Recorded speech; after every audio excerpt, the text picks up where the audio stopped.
सुबह मंदिर के कपाट खुले और भगवान जगन्नाथ के वस्त्र फटे हुए थे।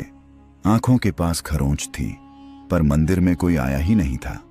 तो फिर रात में भगवान कहाँ गए थे? पूरी धाम में एक रात की बात है। अंतिम आरती के बाद पुजारी जी ने नियम अनुसार मंदिर के कपाट बंद कर दिए। चारों ओर शांति थी। दीपों की लौ धीरे धीरे शांत हो चुकी थी। लेकिन अगली सुबह जब पुजारी कपाट खोलने पहुंचे तो वे स्तब्ध रह गए। भगवान जगन्नाथ जी के वस्त्र फटे हुए थे, धागे लटक रहे थे और करुणा से भरी उनकी आंखों के पास हल्की सी खरोच थी। घबराए हुए पुजारी ने कांपती आवाज में पूछा, प्रभु ये कैसे हुआ? तभी दिव्य स्वर में भगवान जगन्नाथ जी ने उत्तर दिया, पुरी में एक माली की बेटी रहती है, उसका नाम है राधा। हर रात वह वन में बैंगन तोड़ते हुए गीत गोविंद गाया करती है।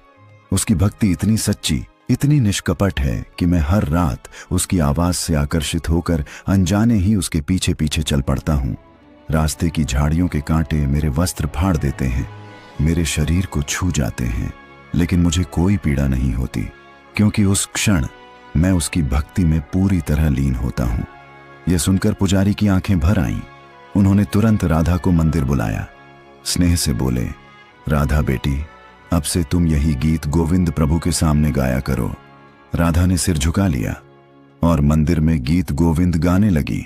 गाते गाते उसकी आंखें भीगने लगीं, आवाज कांप रही थी, लेकिन भक्ति अटूट थी। धीरे धीरे वह आगे बढ़ी, आंखों में आंसू लिए प्रभु जगन्नाथ जी को गले से लगा लिया। और उसी क्षण भगवान जगन्नाथ जी भी अत्यंत भावुक होकर उसे अपने हृदय से लगा लेते हैं। अचानक राधा की सांसें थम जाती हैं, चेहरा शांत है, होंठों पर हल्की सी मुस्कान, मानो कोई बच्ची अपने पिता की गोद में सुकून से सो गई हो। राधा उसी दिव्य आलिंगन में मुक्त हो जाती है। उसकी आत्मा प्रभु की गोद में विलीन होकर एकाकार हो जाती है। पुजारी की आंखें भर आईं, क्योंकि उन्होंने प्रत्यक्ष देख लिया था, जहां भक्ति निर्मल होती है वहां भगवान स्वयं भक्त को मुक्त करने धरती पर उतर आते हैं। अगर इस कथा ने आपके मन को छुआ हो तो वीडियो को लाइक जरूर कीजिए।